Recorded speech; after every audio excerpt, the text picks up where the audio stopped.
Hello, friends. Welcome to our series of Topper with interviews. So today we have a special guest, Mr. Krishan Kumar, who has recently cleared NABARD Grade A 2020 exam. So first of all, I would like to welcome Mr. Krishan to our YouTube channel.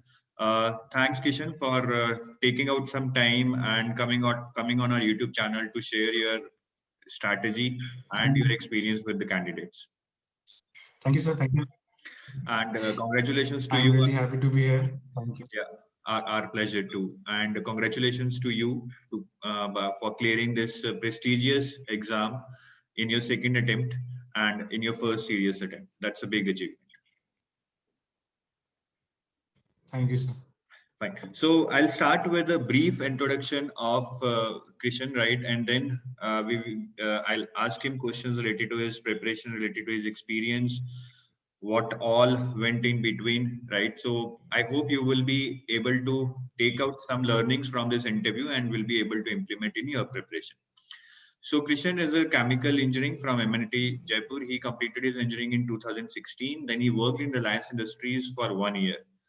And then he started preparing for civil services in 2017. He gave two mains attempts. So big achievement here too.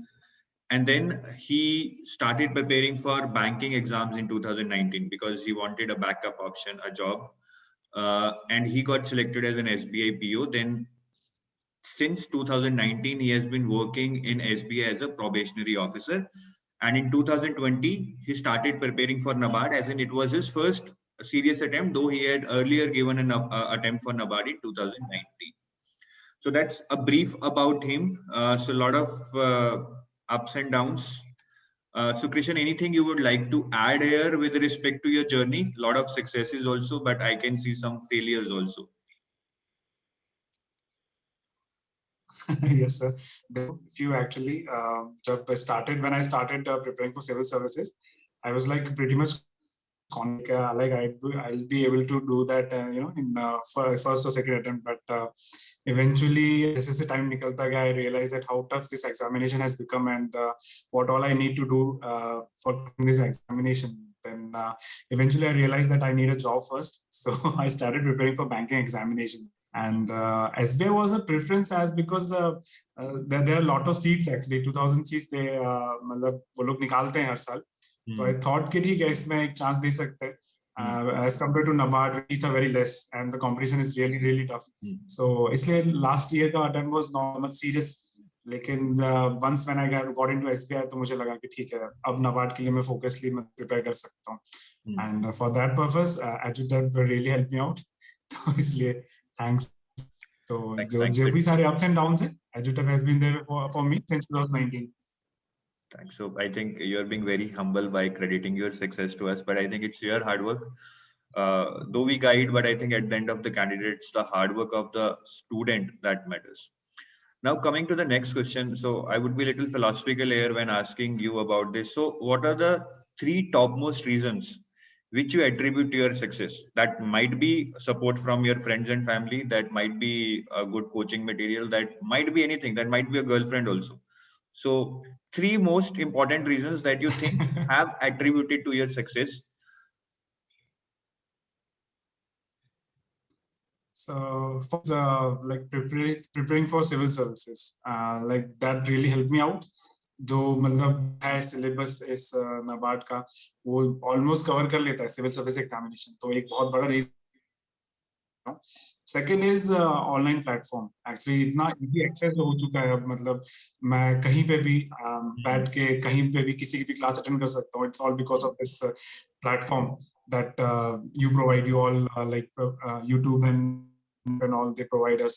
So us wajah se. And third is the like wonderful teachers, and I have to mention Navneet sir because he was the one, he called me up actually his call, and he called me up to मतलब English का जो भी मेरा problems था, and he rectified all of them, and I'm really grateful to him. So third reason is that are helping us to prepare for the examination.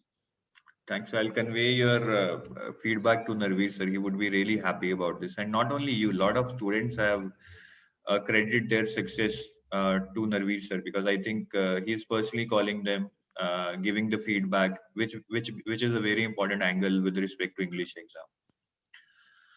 So when it comes to 2020, yes, sir, because last year, yeah, carry on.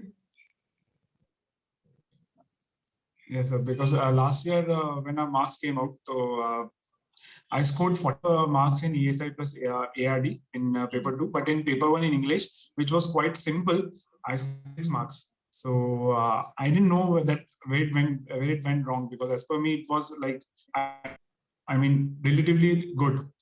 So copies हमें मिलती नहीं है. They don't tell us if we lose our marks and all. So in this respect, what EduTab did was, the person getting our copies is the same person who's going to call us and tell us what are the mistakes that you are making. So what I did in test, कि जैसा जो मैंने paper attend किया था last year, exactly I did the same thing, like उतने ही length, same type मैंने comprehension के आंसर्स दिए, same letter format that I followed there, and then I submit the sheets that were required to be submitted, and then sir called me, and for each and every question some pointers that I remembered well, and in the second test it helped me out. In first test sir gave me 59 marks out of 100, and in second test I scored 71. So that was a I mean helpful, बहुत ज्यादा मदद मिली उससे मुझे. अब marks आएंगे ना बांट के, then I'll be really grateful to see मतलब कितना मैंने improve किया इंग्लिश में. So really thanks to him. इसलिए thanks, and I hope I am sure you would have scored well because you have cleared the exam, so there is no doubt about that.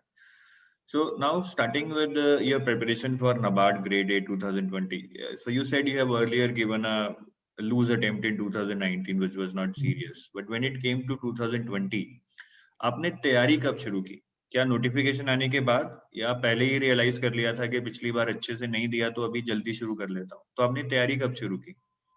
Sir last time जब result आया, then I could make through mains, तो मैंने marks का wait किया, and when I looked at it, तो I got 109 marks and the cutoff was around 125 odd numbers. So I thought कि it was manageable. I mean, I didn't have the time to prepare for the examination, so that was the only reason I couldn't score that much. And as मतलब English में था कि English में कहाँ कुछ हुआ, तो I knew that I have to take some help from outside sources as well. तो उस टाइम एक्चुअली क्या है कि ट्रेनिंग पीरियड चल रहा था एसबीआई में. आई हैड जॉइन्ड इन जनवरी 2020, 6 जनवरी. तो उस टाइम पे ट्रेनिंग चल रही थी. उस ट्रेनिंग के टाइम पर ही नोटिफिकेशन आया, and to be honest I prepared after filling the form, like I'll have to sit in this examination in February. तो मेरे को approximately 1 month मिला तैयारी करने का प्रीलिम्स के लिए. तो ट्रेनिंग खत्म हो गई थी 30th of January, तो 1 महीना मैंने पूरा अच्छे से पढ़ाई किया. बेसिकली रीजनिंग, क्वांट और मैथ्स, मतलब तो एसबीआई के एग्जाम के बाद से ठीक है, मतलब एक प्रैक्टिस बनी हुई थी, तो it didn't take me that much of time to brush up again. लेकिन करंट अफेयर तो मैंने शुरू से स्टार्ट किया, लाइक 5 months का मैंने पूरा कवर किया. And then schemes and all, vision IAS का बहुत अच्छा मटेरियल है जिसमें स्कीम सारी डिटेल में रहती हैं, तो मैंने वो रेफर किया. उसके बाद मैं प्रीलिम्स में बैठ गया, तो हो गया उसमें selection, because life in SBI is really tough. उसमें टाइम बहुत कम मिलता है प्रिपरेशन करने का. तो lockdown also help me out in a very big way, क्योंकि उस टाइम पे हमारे पास टाइम था, क्योंकि हम खुद को टाइम दे सकते थे, और जो एक्स्ट्रा जो मतलब एग्जामिनेशन है उसके लिए प्रिपेयर कर सकते थे. तो उसमें मुझे बहुत हेल्प मिली मेंस की. तो प्रीलिम्स के लिए मैंने नोटिफिकेशन के बाद ही पढ़ाई शुरू की. आएंगे हम फेज 2 पे भी बात करेंगे, लॉकडाउन भी थोड़ा यादें ताजा करेंगे उस पे भी. तो व्हेन यू से फेज 1 में आपने you read current affairs for around 5 months. Yes. So that is what you read. So I just want to know, I mean, what is your advice to candidates, because this is a common question. We keep getting calls that how many months of current affairs we shall do. So आपके experience से अब आपको क्या लगता है, since you have crossed the line, कि 5 महीने sufficient थे, या आप कुछ क्वेश्चंस नहीं कर पाए, शायद 6-7 महीने होते, या फिर आपको लगा कि यार 5 महीने भी बहुत ज्यादा थे, 3 महीने ही काफी थे? What is your experience and how do you want to put it across to candidates? Sir मेरा जो एक्सपीरियंस है जो मैं कैरी कर रहा था वो एसबीआई वाला था, क्योंकि उसमें जो करंट अफेयर्स आता है तो वो लोग यही जनरली सजेस्ट करते हैं कि 3 to 4 months are more than enough. तो मैंने वही क्राइटेरिया इसमें फॉलो किया. But when I give the examination I could feel that 1 साल तक का तो एटलीस्ट कवर्ड होना चाहिए था इसमें. तो मतलब 1 साल का नॉट थॉरोली, लेकिन आइडिया होना चाहिए, मतलब 1 साल के करंट अफेयर्स आपके पास होने चाहिए जो कि इंपॉर्टेंट है related to agriculture and economics. तो ये मुझे लगा, कुछ क्वेश्चंस थे जो मैं नहीं कर पाया और जो मुझे बाद में पता लगा कि ठीक है, it was in current affairs but it was not in the range which I had prepared. तो I would like to suggest to all the candidates who are preparing for this examination to at least have a general idea about for a year of current affairs in general, in total. तो confidence भी अच्छा रहेगा sir, and help 100% मिलेगा exam में, I am sure. When you're saying 1 year's current affairs, you're saying it both for phase 1 and phase 2, or only for phase 2? So for both phase 1 and phase 2. Phase 1 and phase 2. Okay. Because So there was this one question in phase 2, which was the state who has implemented ENAM, first state, and it was in current affairs for October 2020. तो वहां तक मैंने पढ़ा नहीं था वहां तक, उसके बाद भी मतलब बहुत अच्छे, मतलब कुछ क्वेश्चंस थे जो 1 साल की, मतलब अगर मैं एम्बिट रखता उसका तो बहुत हेल्प मिल जाती। Sure, I think to be perfect, I think 1 year is required, right? It's just like कि आपने सारी जो भी दिक्कतें हैं या जो भी चांसेस हैं ना सेलेक्ट होने के, उसको आप खत्म कर देंगे अगर आप एक साल के करंट अफेयर्स कर देंगे। Yes. Fine. Now, specifically for phase 1, what are the sections that you think are the most scoring? There are 7 sections, right? Quant, reasoning, English, computer, then your ESI, ARD, and your GA. जी। तो वैसे तो देखो सबकी तैयारी करनी है, I can understand, करते भी हैं लोग, पर फिर भी अगर आपको एडवाइस देनी हो, पॉजिटिव ऑफ टाइम है लोगों के पास, कि कौन से सेक्शंस पे सबसे ज्यादा कंसंट्रेट किया जाए, डिपेंडिंग अपॉन कि वो ज्यादा स्कोरिंग है, बाकी कस्टमाइजेशन तो करना ही पड़ेगा लोगों को क्योंकि everybody has their own strengths and weakness, पर फिर भी इन जनरल कौन से सेक्शंस बहुत ज्यादा स्कोरिंग रहते हैं एग्जाम में? सर एज पर मी, मुझे लगता है कि इंग्लिश बहुत ज्यादा स्कोरिंग है, इंग्लिश इजीली किया जा सकता है, जो कि बैंकिंग प्रिपरेशन में है ऑलरेडी। उन्होंने रीजनिंग और कौन सी बहुत पढ़ी होगी, तो रीजनिंग भी रिलेटिवली नाबार्ड में इजी आता है compare to other banking examinations, मुझे ऐसा लगा। और बाकी अगर नॉर्मल करंट अफेयर्स वगैरह पढ़ रखे हैं तो ESIRD का जो सेक्शन है वो भी बहुत इजीली हो सकता है। मतलब ये 4 सेक्शन मुझे बहुत स्कोरिंग लगे, तो मेरे हिसाब से तो यही है। बाकी कंप्यूटर का एज इन सर ऐसा है कि अगर आपने अच्छे नोट्स पढ़े हुए हैं और आपको मतलब अच्छे से, मतलब अच्छे 2-3 आपके पास सोर्सेज हैं जहाँ से आपने कंप्यूटर का पढ़ा हुआ है, तो वो भी सर हो जाता है। बट मेरे से अच्छा नहीं हुआ था मेरा बहुत बेकार गया था वो सेक्शन, तो इसलिए मुझे इसका इतना आइडिया नहीं है। बट इन चारों के लिए मैं डेफिनेटली कह सकता हूँ कि बहुत स्कोरिंग है, इंग्लिश और रीजनिंग और ESIRD वाला, क्योंकि सर बहुत इजी इवन मतलब फुल फॉर्म्स पूछ लिए थे सर, मतलब कुछ स्कीम्स के, तो बहुत ही इजी पढ़ते हैं, मतलब आई मीन इतना तो आइडिया हो जाता है अगर आपने 1 साल के करंट अफेयर्स वगैरह पढ़ रहे हो और आप 1 साल से इस तैयारी में हो, तो they are relatively very easy. चलिए अब मैं स्पेसिफिकली अगर ESIRD पे आऊं, जो कि आई थिंक स्कोरिंग भी है जैसे आपने कहा और थोड़ा चैलेंजिंग भी है एक नॉर्मल कैंडिडेट के लिए जो बैंकिंग की तैयारी कर रहा है, तो ESI और ARD में अगर आपको किसी को मतलब ये 2 मिनट में समझाना हो कि ये एरियाज या ये एंगल्स इंपॉर्टेंट हैं, कि स्टैटिक इंपॉर्टेंट है, करंट अफेयर्स इंपॉर्टेंट है, करंट अफेयर्स में ये चीजें इंपॉर्टेंट है, तो आप क्या एडवाइस देंगे? एडवाइस तो जनरली यही रहेगा कि जो ESI वाला जो सेक्शन है उसमें बेसिक इकोनॉमिक्स पढ़ ली जाए पहले, जो बेसिक है, बिल्कुल बेसिक, लाइक 11th और 12th वाली जो इकोनॉमिक्स है, जिससे कि आपको बेसिक आइडिया लग पाए गवर्नमेंट पॉलिसीज का, गवर्नमेंट जो कर रही है एट प्रेजेंट वो क्यों ऐसा कर रही है, क्या ये जो फिस्कल पॉलिसीज हैं, जो बजट है वो ऐसा क्यों है, उसमें किस पार्ट को कितना ज्यादा क्यों दिया गया है, तो सर इससे बेसिक क्लियर हो जाएगा। उसके बाद सर इकोनॉमी रिलेटेड जितनी भी स्कीम्स हैं वो सारी उसके बाद प्रिपेयर कर लीजिए, क्योंकि हर स्कीम के पीछे कोई ना कोई मतलब इंपॉर्टेंट फीचर्स होते हैं और उसका पीछे कोई रीजन होता है। वो रीजन अगर आप लिंक कर पाते हैं जनरल मैक्रो इकोनॉमिक्स से, तो आपको एक जनरल आइडिया लग जाएगा पूरे इकोनॉमिक सेक्शन का कि कैसे इसको हैंडल करना है। और एग्रीकल्चर के लिए आई वुड सजेस्ट कि ठीक है, मेरा थोड़ा बैकग्राउंड था सिविल सर्विसेज का, मैं ज्योग्राफी से मैं ऑप्शनल में प्रिपेयर करता था, तो उसमें agriculture was one of the main subject, तो एग्रीकल्चर मेरा काफी वहां से कवर्ड था, जो कि स्टैटिक पोर्शन है। तो उसके लिए सर मैं कहूंगा कि स्टैटिक को ज्यादा फोकस किया जाए, क्योंकि जब जो बहुत ही ज्यादा डीप क्वेश्चंस आते हैं एग्रीकल्चर के, वो मैं भी नहीं अटेम्प्ट कर पाया, तो उसमें ऐसा कुछ घबराने वाली बात नहीं थी। जो नॉर्मल जो क्वेश्चन है, जो स्टैटिक क्वेश्चन है, एटलीस्ट वो कवर होनी चाहिए। तो उसके लिए मैं सजेस्ट करूंगा कि जो नॉर्मल बुक्स हैं जो एग्रीकल्चर के लिए आप पढ़ सकते हो, जो मटेरियल एजुटेक प्रोवाइड करता है, हर टॉपिक का उसमें हर टॉपिक का हर एक्सप्लेनेशन है अच्छे से, जिससे बेसिक तो एटलीस्ट क्लियर हो ही जाएगा। तो जो बेसिक क्वेश्चंस है एटलीस्ट वो सारे सही हो जाएंगे एग्रीकल्चर पार्ट के। बाकी इकोनॉमिक्स में तो सर लिंकेज होना चाहिए करंट अफेयर्स का आपकी जो मैक्रो इकोनॉमिक्स और माइक्रो इकोनॉमिक्स जो आप पढ़ रहे हो, जो 10th और 12th की बुक्स है वो, और जो गवर्नमेंट स्कीम्स है, ये तीनों लिंक्ड होनी चाहिए एक दूसरे से, कैसा क्यों हो रहा है। तो फिर उस वजह से बहुत हेल्प मिलती है करंट अफेयर्स याद करने में भी, और स्कोरिंग हो ही जाती है अच्छे से। बिल्कुल, बहुत अच्छे से बताया उन्होंने। मैं एआरडी करंट अफेयर्स पे भी आपसे पूछूंगा, लेकिन उससे पहले what Krishna has told us is a very important learning guys. अगर आप ये इंटरव्यू देख रहे हैं and you want to aspire or you are aspiring to become a NABARD grade A officer, then please note it down कि when you are preparing, do not target those 100 marks. और even if you are targeting, मतलब subconsciously आप या unconsciously उसको target कर सकते हैं, but you will never be able to score 100 marks. So don't be worried कि यार पिछले साल ऐसे 2 क्वेश्चन आ गए थे जो यहाँ से थे, इस किताब में से थे, and I have not read that book, I have not read that notes. Don't worry, your target should be 70, 75. If you are able to score that, I can assure you, you will be through. So perfect preparation कभी नहीं होगी, ना ही होनी चाहिए, because हमें perfect marks 100 में से 100 नहीं लाने। Now Krishna, coming back to your point, in ESI you said current affairs are very important, schemes are important.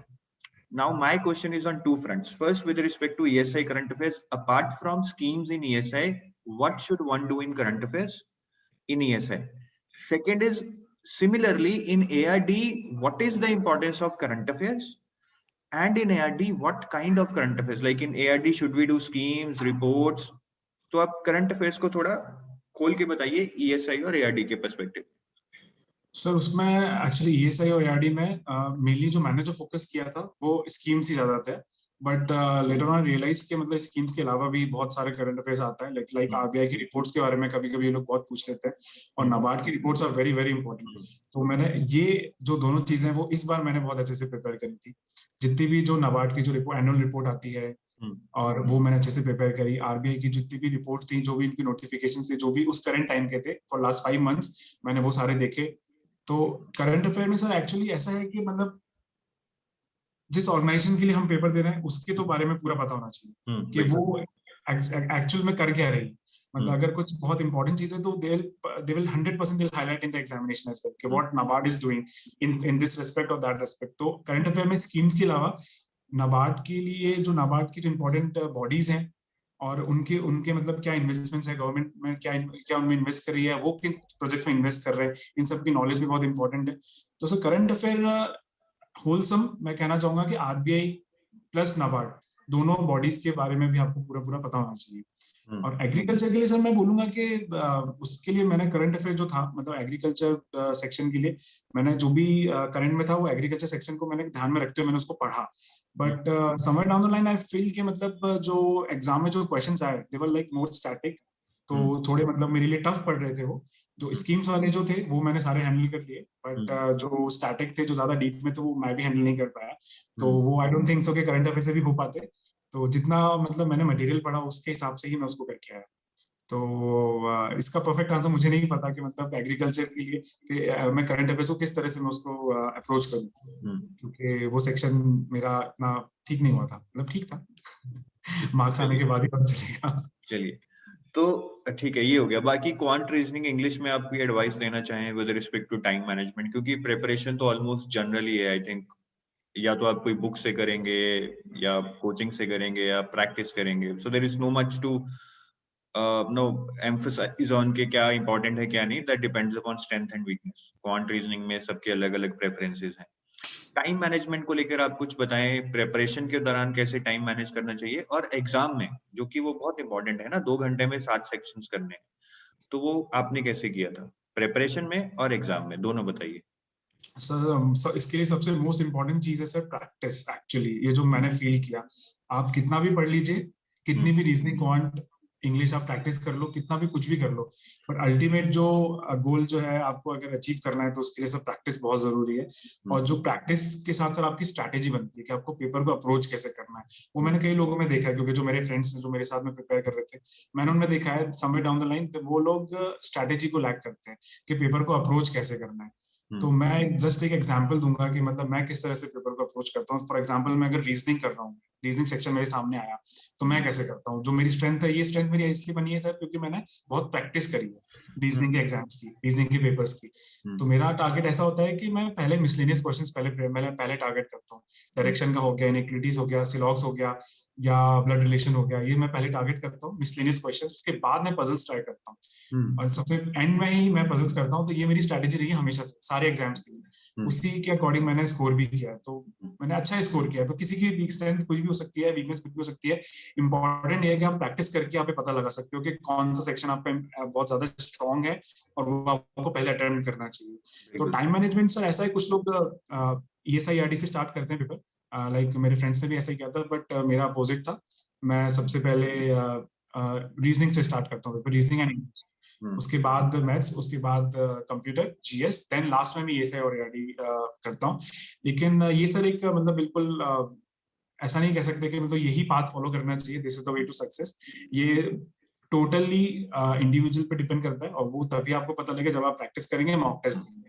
तो इसलिए ultimately mock test is the key, जो वहां तक आपको ले जा सकती है। मॉक टेस्ट बहुत देने चाहिए, जितने भी दे सकते हो मैक्सिमम, क्योंकि प्रिपरेशन का कोई एंड नहीं है, ओपन एंडेड प्रिपरेशन है, कहीं से भी कुछ भी आ सकता है इसमें। तो मॉक टेस्ट बहुत बहुत इंपॉर्टेंट हो जाते हैं इसके लिए। चलिए, तो ये पॉइंट आप नोट कीजिए। सबसे पहले तो ये बात जो उन्होंने कही है, इट्स वेरी ट्रू गाइस, कि no strategy is perfect strategy, ठीक है। If you see the interviews of 12 candidates, 15 candidates, 20 candidates, you will get to know about 20 strategies. So please do not think that this is the perfect strategy or that was the perfect strategy. You need to devise, you need to customize your strategy by listening to these candidates who have cleared NABARD Grade A 2020. By this you will get a direction, है ना, कि किधर जाना है, क्या important है, क्या important नहीं है. But at the end of the day, you need to customize, you need to plan your own strategy. ये पहला पॉइंट जो कृष्ण ने बहुत अच्छे से बताया है, आपको ध्यान में रखना है। दूसरा पॉइंट उन्होंने बताया है कि कोई भी स्ट्रैटेजी हो, वो बनाने के लिए मॉक टेस्ट देके ही आपको पता चलेगा, ठीक है। You can't make a strategy by just no waking up one morning and paper पे नोट डाउन किया कि ये मेरी स्ट्रैटेजी है, that will not work. Strategy shall be based upon your strengths and weakness. कोई बेस होना चाहिए ना जिसके बेस पे आप स्ट्रैटेजी बनाएंगे। That base will be your strengths and weakness, and the best way to know about your strengths and weakness is to practice, to give more and more mocks, so that you can realize that where you are going right, where you are going wrong. तो ये point note कीजिए, बहुत अच्छा point है, ठीक है। और ये हम आपको बताते भी रहते हैं, लेकिन शायद अब कृष्ण ने बताया है तो आप इसको अच्छे से नोट कीजिए और इस पे थोड़ा सा चल के देखिए इसी रास्ते पे, ठीक है कृष्ण। तो ये थोड़ा फेज 1 की डिस्कशन हुई हमारी। तो फेज 1 का जब रिजल्ट आया तो कैसा फील हुआ आपको? मतलब यू वर ऑन क्लाउड 9 के लगा कि नहीं यार ये तो क्लियर हो ही जाना था, अभी नेक्स्ट हर्डल देखते हैं? बस एक्चुअली इस बार प्रिपरेशन इतनी अच्छी नहीं थी जितनी की लास्ट टाइम थी। लास्ट टाइम टाइम मिला था 19 में, तो प्रीलिम्स के लिए एटलीस्ट, मेंस के लिए बिल्कुल भी टाइम नहीं था। तो मेंस के लिए टाइम, प्रीलिम्स के लिए टाइम था। तो आई वाज लाइक कॉन्फिडेंट कि लास्ट टाइम, इस बार का I was not really sure कि मतलब क्या होगा। तो जब result I was very happy. तो मतलब काफी मतलब रिलीफ फील हुआ था उस टाइम पे कि ठीक है तो I can really work upon it now. तो मेंस के लिए मैं अच्छे से तैयारी कर सकता हूँ। तो मैं बहुत खुश था उस टाइम। लेकिन प्रेशर भी होगा आई थिंक, जब रिजल्ट आया तब लॉकडाउन लगा हुआ था या अभी लगा नहीं था? नहीं सर, लगा नहीं था, लगने वाला था जस्ट मतलब फेजेस में था। मतलब हमारे लिए नहीं लगा था क्योंकि सर बैंक्स तो रोज खुल ही रहे थे तो लेकिन लग गया था मतलब कहीं।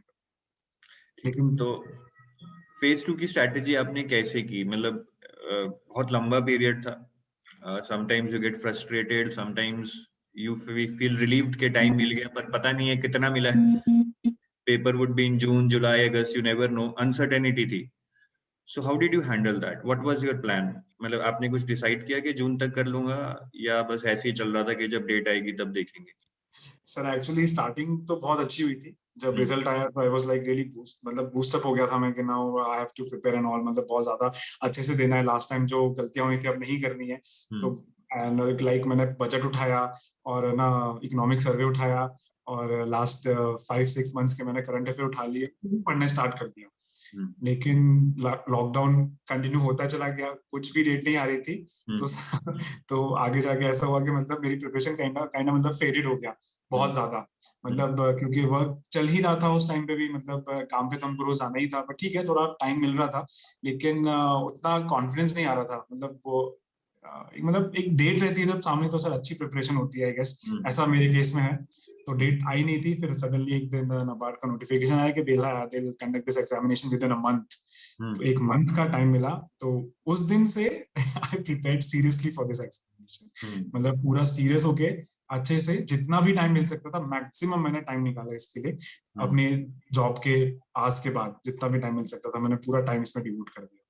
तो ठीक है, लॉकडाउन ने थोड़ा हेल्प किया, थोड़ा प्रोसेस को लंबा कर दिया, otherwise it would have been again really difficult for me. तो थैंक्स टू दैट, बट ठीक है।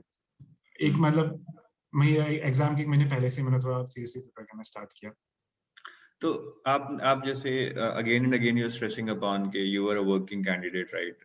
तो how did you manage your time? when do you used to read? In the mornings, in the evenings? And what is your suggestion to all these working candidates? Because ये बहुत common query है कि मैं एक working candidate हूँ, मैं कैसे तैयारी करूँ, है ना?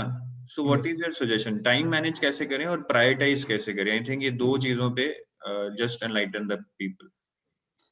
So I used to wake up at 5:30। मैं सुबह 5:30 बजे उठ जाता था, और उठ के मैं पढ़ना स्टार्ट कर देता था। लाइक बिल्कुल मतलब ठीक है, टाइमिंग हमारा 9:45 है, 9:45 में जाना होता है, तो मैं सुबह 5:30 से 8 बजे तक मैं पढ़ता था। और उसमें मैं पढ़ता था करंट अफेयर्स, क्योंकि उनको थोड़ा मगअप करना होता है, तो ठीक है वो सुबह सुबह अच्छे से याद कर पाता हूँ मैं। तो ये मेरी स्ट्रेंथ है। कुछ लोग शायद प्रैक्टिस कर पाते होंगे मैथ्स का, आई डोंट नो, बट मैं सुबह के टाइम पे केवल और केवल करंट अफेयर्स पढ़ता था, मतलब लर्न करने के लिए। उसके बाद मैं बैंक, देन बैंक से हम लोग 7:30 तक आ जाते थे घर पे। उसके बाद डिनर करने के बाद में मैं 9 बजे फिर से बैठ जाता था पढ़ने के लिए। 9 to 12 3 घंटे में शाम को भी पढ़ता था। और इसमें मैं मोस्टली प्रैक्टिस करता था। अगर मैं क्वांट पढ़ रहा हूँ तो मैं क्वांट की पूरी प्रैक्टिस करता था, मैं उसके प्रैक्टिस टेस्ट लगाता था। कौन सेक्शन की रीजनिंग कर रहा हूँ जिस दिन मैं रीजनिंग पढ़ता था, और टेस्ट लगाना मोस्ट इंपॉर्टेंट था मेरे लिए। मैं डेली की डेली एक मॉक टेस्ट 100% देता था सेक्शन वाइज, कि मतलब अगर मैंने आज मैथ्स पढ़ी है तो मैं मैथ्स का एक टेस्ट देके ही सोऊंगा। एज इन मतलब 20 क्वेश्चंस भी होंगे किसी टेस्ट में, तो मैं 20 क्वेश्चंस भी देके सोऊंगा, लेकिन मैं टेस्ट देके ही सोऊंगा। तो उससे एक्चुअली क्या है सर, वो मतलब प्रोग्रेस पता लगती है कि how well I am doing in the test and all. नहीं तो सर एक्चुअली मैंने कहा जैसे कि ओपन एंडेड है सर, इस एग्जाम में कुछ भी वो नहीं है, पता नहीं है कहाँ से कुछ भी आ सकता है। तो रात में मैं केवल प्रैक्टिस करता था, और जब पूरा सिलेबस लाइक ऑलमोस्ट मेरा कवर अप हो गया था, तो फिर then I used to give full length mock test at night only. But सुबह का टाइम केवल रिवीजन एंड लर्निंग के लिए। तो मैक्सिमम टाइम से मैं यहीं से एक्सट्रैक्ट कर पाता था। बाकी सैटरडेज एंड संडे जब छुट्टी मिलती थी, तो उसमें तो पूरा दिन ही मैं पढ़ने में निकाल देता था।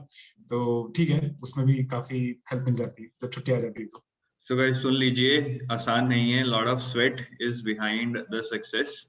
5:30 उठना, ठीक है, रात को भी 9 से 12 पढ़ना, फिर सुबह फिर 5:30 उठना। So you have to sacrifice lot of things. I'm sure he would have sacrificed a lot of social gatherings, a lot of meet up with friends. तो ये करना पड़ता है, but I think now he is relaxed, he will enjoy his life. तो ये please आप इसको, इस चीज को समझिए, सारी चीजें इकट्ठी नहीं हो सकती है ना, कि मामा की शादी में भी जाना है लेकिन नाबार्ड भी क्लियर करना है। तो that is tough, you have to prioritize your preferences. उसके बाद ये पहली प्रायोरिटाइजेशन है, उसके बाद जब पढ़ेंगे सिलेबस को प्रायोरिटाइज करना तो सेकंड स्टेप है, ठीक है। तो अभी अगर हम फेज 2 की प्रिपरेशन की बात करें, right, once you cleared phase 1, you were preparing for phase 2, तो वहां पे आपने ESI ARD पे जो प्रिपरेशन की फेज 2 के लिए, how was it different from phase 1? Phase 1 ESI and ARD preparation basically. Sir phase 1 में जो क्वेश्चंस आते हैं सर ESI और ARD के, मतलब दे आर वेरी जेनेरिक, मतलब बहुत इजी होते हैं। अगर आपने मतलब रेगुलरली आप पढ़ रहे हैं और रेगुलरली आप फॉलो अप कर रहे हैं करंट अफेयर्स, तो बहुत इजी पढ़ते हैं वो। लेकिन जो चीज मैंने देखी जो डिफरेंट थी सिविल सर्विसेज से, मतलब सिविल सर्विस एग्जामिनेशन में ज्यादातर फीचर्स के पे ज्यादा फोकस किया जाता है किसी भी स्कीम की, बट नाबार्ड में लाइक बहुत फैक्ट्स आ जाते हैं कि स्कीम्स को लेकर। तो स्कीम्स की नॉलेज प्लस बहुत ही ज्यादा डीप नॉलेज चाहिए थी। तो मुझे रियलाइज हुआ कि one source is not enough. मैं विजन आईएएस को ज्यादा मैं प्रेफर करता था उसके लिए। तो उसके बाद से मैंने एजुटैब के मटेरियल लिया जो मतलब गवर्नमेंट स्कीम्स की थी उस पर, क्योंकि जो एजुटैब जो प्रोवाइड करता है उसमें फैक्ट्स को ज्यादा हाईलाइट करता है। बाकी जो सिविल सर्विस वाली जो मैगजीन्स हैं, जो भी करंट अफेयर्स है, वो लोग फीचर्स पे ज्यादा फोकस करते हैं। तो उन दोनों का कॉम्बिनेशन था। इसके लिए मैंने दोनों को बहुत अच्छे से रियली मगअप किया और बहुत मतलब प्रैक्टिस किया, मॉक टेस्ट में उसको याद किया। बहुत जो इंपॉर्टेंट स्कीम्स थी उनको मैंने और अच्छे से मतलब है ना अलग से मैंने उनको नोट डाउन किया। उनके मतलब खुद फैक्ट्स जो पॉइंट्स थे वो मैंने खुद अपनी नोटबुक में रख लिखे, ताकि लास्ट मोमेंट पे जो रिवीजन रहेगा तो मैं उससे कर दूंगा। तो मतलब स्कीम्स बहुत इंपॉर्टेंट थी। फेज 2 के लिए भी। एग्रीकल्चर के लिए मैंने फिर से पूरा बेसिक से मैंने एग्रीकल्चर पढ़ा, और जितना मैं डीप में पढ़ सकता था मैंने वो पढ़ने की कोशिश करी, क्योंकि इसमें एक एक मार्क्स बहुत इंपॉर्टेंट होता है। वो मैंने लास्ट टाइम ही देख लिया था, मतलब लाइक 0.5 मार्क्स भी अगर आप बचा सकते हैं एक गलत मार्क ना करने से, तो इट्स रियली मतलब सिलेक्शन में भी डिफरेंस क्रिएट कर सकता है वो। तो इसलिए एक एक मार्क्स बहुत इंपॉर्टेंट था, तो इसलिए मैंने इसको थोड़ा एग्रीकल्चर को मैंने डीप में पढ़ने का कोशिश किया। बट और मेरे को फोकस करना था इंग्लिश पे भी, क्योंकि इंग्लिश में भी मेरा कम था। तो जैसा मैंने बताया कि मैंने कोर्स ज्वाइन किया, और Navneet sir really help me out, क्योंकि उन्होंने बताया कि मैंने कहाँ कहाँ गलतियां करी। जो कि सबसे एक बड़ा पॉइंट था, उन्होंने मुझे बताया कि जो मैं लिख रहा था 250 वर्ड्स का, he said to me like those were his exact words कि मतलब ये एक 5 year old भी लिख सकता है जो आपने लिखा है। It was like disheartening but it was the truth। तो उन्होंने बोला कि आप जो लिख रहे हो ये मतलब बहुत ही जेनरिक है, बहुत ही इजी है, इसमें गवर्नमेंट स्कीम्स इंक्लूड कीजिए, इसमें फैक्ट्स इंक्लूड कीजिए, इसको मतलब थोड़ा ऐसा बनाइए। एक्चुअली ये इंग्लिश का टेस्ट है, बट इसमें भी आपकी नॉलेज टेस्ट होगी। उन्होंने मुझे ये बातें बोली, तो मैंने उसको इम्प्लीमेंट किया। तो उसकी वजह से शायद मुझे लगता है कि सर मुझे बहुत अच्छा मेरे को मतलब हेल्प मिला है, इंग्लिश की वजह से भी शायद हो सकता है, क्योंकि मैंने वही स्ट्रैटेजी फॉलो करी। प्लस जो कॉम्प्रिहेंशन में भी मैं पॉइंट्स में आंसर देता था, तो नवनीत सर ने बोला कि you must try to answer in them in paragraph as well. तो मैंने पैराग्राफ्स में आंसर दिए, तो स्ट्रैटेजी ओवरऑल मतलब उस टाइम पे बन गई थी, मतलब सर की हेल्प लेके एंड स्कीम्स वगैरह का पढ़ के, और एग्रीकल्चर को थोड़ा और डीप में पढ़ा। तो इस तरह से मैंने मेंस का प्रिपेयर किया। So when you say that, I mean, you put across a very good point that the preparation for NABARD is totally different from UPSC in a sense that they are concentrating on facts, whereas UPSC is more about facts and your opinions, right? तो जो ये facts का चक्कर है, which is really irritating for many people, right? तो ये आपने कैसे manage किया? मतलब you told that you used to write down in your notebook, पर फिर भी मतलब overall क्या कोई ऑनलाइन सॉफ्टवेयर यूज किया जहां आप पॉइंट्स डालते रहते थे मग के मैं बाद में मगअप करूंगा, या फिर कुछ आपने क्यू कार्ड्स बनाए, या ऑफिस में भी रट्टा लगाते रहते थे? मतलब सारा कैसे मैनेज किया? डेटा बहुत ज्यादा डेटा है। तो डेटा पूरा इनफाइनाइट है, उसके लिए सर एक्चुअली मैंने क्या किया, मैं ऑनलाइन में से पढ़ाई नहीं होती है, आई मीन मतलब मैं पीडीएफ से पढ़ाई नहीं कर सकता, तो मैं प्रिंट निकालता हूँ जो भी मतलब इंपॉर्टेंट मटेरियल होता है। तो जितनी भी सारी चीजें मैं उनको हाईलाइट करता हूँ, मैं वहीं पे ही उनको लिख लेता हूँ। अगर जैसे कि कहीं पे कुछ मिसिंग है, जैसे कि कोई भी स्कीम है, ये कब लॉन्च हुई थी, अगर वहां पे नहीं दिया हुआ है तो वो मैं खुद से लिख लेता हूँ, गूगल से देख के या किसी और सोर्स से देख के। तो एक मैं फाइनल सोर्स बना लेता हूँ, हाईलाइट कर करके, मतलब मैंने हाईलाइटर यूज करके, राउंड कर करके, अंडरलाइन कर करके। तो हर एक फैक्ट ऐसा था कि मतलब वो स्कीम आते ही उसके साथ के सारे फैक्ट्स मुझे याद आ जाते थे। तो उसके लिए मतलब बहुत ज्यादा रिवीजन लगा, बहुत सारे मॉक्स लगे, और बहुत सारे आंसर्स मैंने गलत किए। उसके बाद मुझे रियलाइज हुआ अच्छा ठीक है, ये भी याद करना है, ये भी बचा हुआ है। फैक्ट्स वाज नेवर एंडिंग, मतलब कुछ एंड ही नहीं था। मतलब सब कुछ पढ़ लिया तो एंड में ये पूछ लिया कि बजट में कितना लोकेशन मिला, मतलब कुछ एंड ही नहीं है। तो हर बार जो भी ऐड होता था उस स्कीम से रिलेटेड, मैं उसी ही पीडीएफ में जो मतलब जो प्रिंट था मेरे पास में, उसी में ऐड करता था, मैं कहीं इधर उधर और नहीं लिखता था। अगर ज्यादा सोर्स हो जाते हैं तो सर एक्चुअली मतलब इवेंचुअली बहुत कंफ्यूजन सा हो जाता है।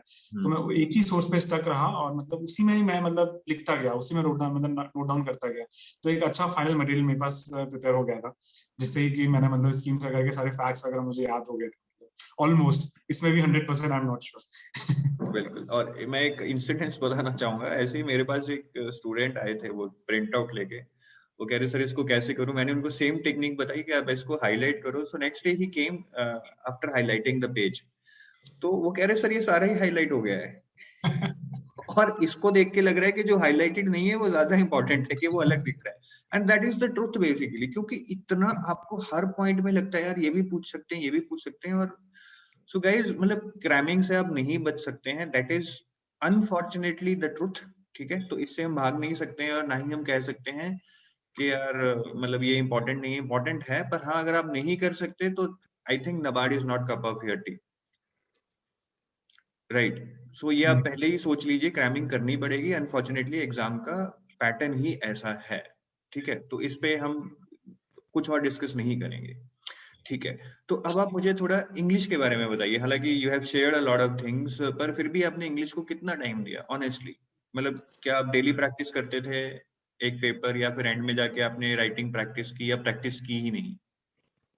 सर एक्चुअली बेसिक आइडिया मुझे था कि कैसे मतलब मुझे पेपर को अप्रोच करना है, बट अल्टीमेटली प्रॉब्लम बस यही आ रही थी कि मैं जो लिख रहा हूँ और जो उसको मतलब उसके जो नंबर मुझे मिल रहे हैं, मुझे पता लगना चाहिए कि मैं गलती क्या कर रहा हूँ। तो उसके लिए मुझे एक टीचर की जरूरत थी। वो बहुत ही ज्यादा इंपॉर्टेंट हो जाता है, क्योंकि वही जो चेक कर रहा है तो चेक करने वाला ही बता सकता है कि आप कहाँ मिस्टेक कर रहे हैं। तो इसलिए मुझे बहुत जरूरत थी एक टीचर की जो कि पर्सनली मुझे गाइड कर सके। तो इसी वजह से मैंने ये कोर्स ज्वाइन किया इंग्लिश वाला। एंड प्रैक्टिस के लिए मैंने केवल 2 टेस्ट दिए जो कि उस कोर्स में साथ में थे, और उसके अलावा मैंने कुछ भी नहीं किया, क्योंकि ये सिविल सर्विस के लिए सर जैसे मैं पढ़ रहा था तो मतलब एक बेसिक नॉलेज रहती है उसके लिए कि ठीक है मैं 250 वर्ड्स का हम ऐसे लिख सकते हैं। 2 एग्जाम में 400 वर्ड्स का आया तो ठीक है, मतलब आई डिडंट मतलब मुझे इतना अनकंफर्टेबल नहीं लगा, मैं लिख लिया उसको अच्छे से, पर ठीक है। लेकिन राइटिंग प्रैक्टिस थी, लेकिन ये था कि नंबर कहाँ कट रहे हैं, तो उसके लिए मुझे टेस्ट देने थे, टेस्ट सबमिट करने थे, तो वो मैंने किए। तो सर ने मेरी इसलिए बहुत हेल्प करी उसमें। तो मैंने प्रैक्टिस के रिगार्डिंग में बोलूँ तो मुश्किल से मैंने, हाँ मतलब 2 ही टेस्ट मैंने पूरे दिए थे, और रीडिंग कॉम्प्रिहेंशन मैंने 1-2 और मैंने प्रैक्टिस की थी, 1-2 मतलब ऑनलाइन प्लेटफॉर्म्स में नहीं किए थे। बाकी ऐसा इंग्लिश के लिए मैंने इतना इतना ज्यादा टाइम डिवोट नहीं किया कि मतलब मैं कोई बैठ के ऐसे ऐसे ही पढ़ने लग रहा हूँ, बिल्कुल टॉपिक्स आ गए हैं और एक एक टॉपिक के मैंने कुछ कोड्स वगैरह रिमेंबर किया, ऐसा नहीं है। जो ESIRD में जो मैं करंट अफेयर पढ़ रहा था, जो स्कीम्स पढ़ रहा था, वो हर स्कीम जो होती है हर एक टॉपिक से आप उसे कनेक्ट कर सकते हो। जैसे कि अगर कोई स्कीम है तो वो एजुकेशन सेक्टर से डिपेंड मतलब से लिंक्ड है, तो ठीक है, वो एजुकेशन का अगर कोई भी ऐसे आएगा तो मैं उसको 100% लिखूंगा। इस तरह से मैंने वो करंट अफेयर मैंने इस तरह से याद किए थे, तो मुझे उसकी जरूरत नहीं पड़ी कि मैं ना बैठ के एक अलग से मतलब कोई PDF याद करूं जिसमें ऐसे के सारे टॉपिक्स हो, सारे पॉइंट्स हो। तो इंग्लिश के लिए इसलिए मैं कहूँगा ज्यादा मैंने प्रैक्टिस नहीं किया, लेकिन आई वुड सजेस्ट कि लोगों को कर लेनी चाहिए, क्योंकि एग्जामिनेशन थोड़ा अनप्रिडिक्टेबल हो गया था इस बार इंग्लिश का, 400 वर्ड्स का ऐसे आ गया था। तो like many of my friends were also not prepared for that, क्योंकि 250 वर्ड्स का मतलब उन्होंने प्रिपेयर था, उतना ही मटेरियल इतना दिमाग में होता है, तो इतना वो एंड टाइम पे मोमेंट में शायद इतना इंजेक्ट नहीं कर पाए जितना करना चाहिए था पेपर में। बट ठीक है, उसके लिए मैं कहूँगा ऐसे इसकी एटलीस्ट प्रैक्टिस होनी चाहिए, क्योंकि वो काफी स्कोरिंग भी होता है। वैसे एक लर्निंग यहाँ पे इम्पोर्टेंट यही है कि जो भी आप करंट अफेयर्स पढ़ रहे हैं वो सिर्फ आपके फेज 1 में नहीं, फेज 2 में नहीं, बल्कि आपके इंग्लिश के फेज 2 के पेपर में और ESIARD फेज 2 में तो है ही, इंग्लिश में भी काम आएंगे और बाद में इंटरव्यू में भी काम आएंगे।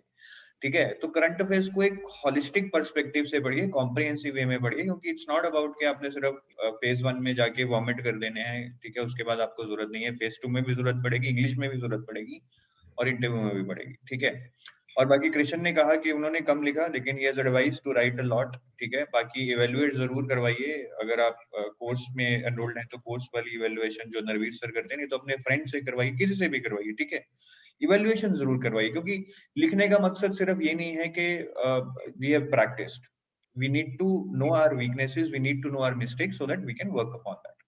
ठीक है, तो इसको please again note down this learning, I think that will be very beneficial for you. तो बेनिफिट सर वही है कि अगर किसी ऐसे एजुकेटर से करवाई जाए जो कि बहुत ज्यादा कॉपीज चेक कर रहा है, तो he will be like more helpful to to give suggestions के मतलब देखो उसने इतना अच्छा लिखा, उसने अच्छा सर को अच्छा क्यों लिखा, क्योंकि वो सर हमें बता पाएंगे कि उसने इतने अच्छे अच्छे पॉइंट्स लिखे थे, सारी स्कीम्स लिखी थी, सारे फैक्ट्स लिखे थे, फिगर्स लिखे थे, तो मुझे पर्सनली बहुत अच्छा लगा, तो you should also try to replicate that. तो इसलिए आई वुड सजेस्ट कि मतलब ठीक है, एक एजुकेटर ही होना चाहिए या फिर उसके पास एक्सपीरियंस होना चाहिए चेकिंग का, जो आपको गाइड कर सके। बिल्कुल, because he will be able to give that relative feedback, right, और एग्जाम में भी आपके एग्जाम रिलेटिव बेसिस पे ही चेक होते हैं। अगर आपसे पहले कोई बहुत अच्छा ऐसे आ गया है तो और आपने गंदा लिखा है तो शायद वो एक नेगेटिव इम्पैक्ट ही डालेगा। ठीक है, तो चलिए अब मैं आता हूँ इंटरव्यू पे। तो पहले तो जब फेज 2 का रिजल्ट आया, again I think you must have felt happy, yes sir. है ना? तो किसको बताया आपने सबसे पहले कि आई क्लियर्ड फेज 2 नाउ? फ्रेंड्स को? Sir, no, sir, I was sitting right next to my branch manager. So I told him first because he saw me laughing and I mean, बहुत एकदम से खुश हो गया। तो वहां पे एकदम से लोग खुश होते नहीं है मतलब जब तक कुछ इम्पोर्टेंट रीजन ना हो। तो ही आस्क्ड मी कि क्या हो गया मैंने बोला सर फेज 2 क्लियर हो गया ना बात। तो he was like very happy. तो सबसे पहले मेरे ब्रांच मैनेजर को बताया, उसके बाद फिर मैंने फैमिली एंड फ्रेंड्स को बताया कि ठीक है आई हैव मेड इट। तो बहुत खुश था क्योंकि लास्ट टाइम भी यही फेज था जिसमें मैं नहीं कर पाया था। तो I am really happy. Fine. And I feel really no good about this that you are open about your preparation with your colleagues. नहीं तो बहुत लोग छुपाते हैं. I think there is no need to do that, right? Yes, sir. तो आपके bank में सबको पता था. So generally people are supportive, right? So I think we should be open about what we are doing. Now coming to interview. तो आपका interview कब था? So it was on 18th December 2020. 18th December. So almost you got, I think, 30-40 days for your preparation after the interviews were announced. Yes, sir. So how did you prepare for your interview? What were the areas you worked upon? Sir actually time काफी अच्छा मिल गया था interview की preparation के लिए। तो जो common groups है जो टेलीग्राम वगैरह पे रहते हैं, तो उसमें लोग अपनी ट्रांसक्रिप्ट शेयर करते हैं कि मतलब हाउ वाज द इंटरव्यू, किस तरह के क्वेश्चंस वगैरह पूछे गए। तो basically I was like prepared. लोगों ने बता दिया था कि I am working in SBI right now, तो मेरा जो बेसिक जो इंटरव्यू ओरिएंटेशन होगा अराउंड इसके ही होगा कि what is your work profile, क्या काम करते हो, क्या सीखा है अभी तक उसमें। तो बेसिकली मैंने 2 पॉइंट्स पे बहुत ज्यादा फोकस किया। स्कीम्स वगैरह ठीक है, करंट अफेयर वो सब चल रहा था, न्यूज़पेपर में रोज रीड कर रहा था उस दिन से, तो रोज ही करने लगा था। और जो करंट में जो चल रहा था, मैंने अपने ओपिनियन, कुछ ओपिनियन बेस्ड क्वेश्चन किसी ने पूछ लिया तो मैं अपने ओपिनियंस भी बना रहा था। कुछ कुछ जैसे उस टाइम में फार्मर प्रोटेस्ट चल रहा था एंड ऑल, तो मतलब मैंने ओपिनियंस बनाए थे क्या रीजन है वगैरह वगैरह। लेकिन उसके साथ साथ मैंने नाबार्ड स्पेसिफिक उनकी वेबसाइट थॉरोली रोज रीड करी। मतलब रोज ऑलमोस्ट 1 आवर में उनकी वेबसाइट को ही देता था, डिफरेंट डिफरेंट सेक्शंस में क्या क्या है, क्या मतलब उनके मतलब जो भी उनके प्रोजेक्ट चल रहे हैं, सिंपल मतलब पूरा उनकी वेबसाइट मैंने पूरी फॉलो करी, उनके जो रिपोर्ट्स थी वो मैंने फॉलो करी। उसके बाद एसबीआई रिलेटेड मैंने सारी चीजें, मतलब हमारा क्या पोजीशन है करंट फिस्कल में, क्या प्रॉफिट है, क्या हमारे मेजर वर्किंग्स हैं, डीलिंग्स हैं, वो सब मैंने प्रिपेयर करी। तो इससे मुझे काफी हेल्प मिली एक्चुअली क्योंकि इंटरव्यू वाज रियली इसी के अराउंड था। पूरा मेरा वर्क प्रोफाइल पे रिलेटेड था कि क्या मैं काम करता हूँ वगैरह वगैरह। एंड नाबार्ड की एनुअल रिपोर्ट उन्होंने पूछी थी मुझसे इंटरव्यू में। So just share some questions that were asked in the interview briefly. I mean, whatever you remember. Like the chairman sir, उनका फर्स्ट क्वेश्चन ही बहुत ही ज्यादा मतलब डरा देने वाला था। उन्होंने बोला कि एक्टिविज्म बहुत ज्यादा है आरटीआई का राजस्थान में, व्हाई इज दैट सो, ऐसा क्यों है। तो I was like completely caught off guard, मतलब ये किस तरह का, मेरे को नहीं पता था, मतलब I don't know how to tackle this question. तो मैंने बोला यस सर एक्टिविज्म तो है। तो उन्होंने बोला रीजन क्या है इसका, मैंने कहा सर इन्फॉर्मेशन बहुत अच्छी है। तो उन्होंने बोला ठीक है, ये अच्छा पॉइंट, इन्फॉर्मेशन है, मतलब इन्फॉर्मेशन का सोर्सेज हैं लोगों के पास, इस वजह से लोग आरटीआई का एक्टिविज्म कर रहे हैं। तो ये इन्फॉर्मेशन मिल कहाँ से रही है उनको, कुछ एक पोर्टल बनाया है गवर्नमेंट और राजस्थान में। तो वो मैं आंसर नहीं कर पाया, तो वो कौन सा था, वो जन सूचना पोर्टल था, तो बाद में मुझे पता लगा। तो चेयरमैन सर ने मुझसे क्वेश्चन पूछा था, उसके बाद में फिर और जो बोर्ड के मेंबर्स थे फिर उन्होंने मुझसे पूछना स्टार्ट किया। बेसिकली वर्क रिलेटेड ही था कि अभी आप एसबीआई में काम कर रहे हो, हाउस योर वर्क लाइफ कैसी है, क्या काम करते हो, अभी तक क्या क्या ट्रेनिंग कर ली है।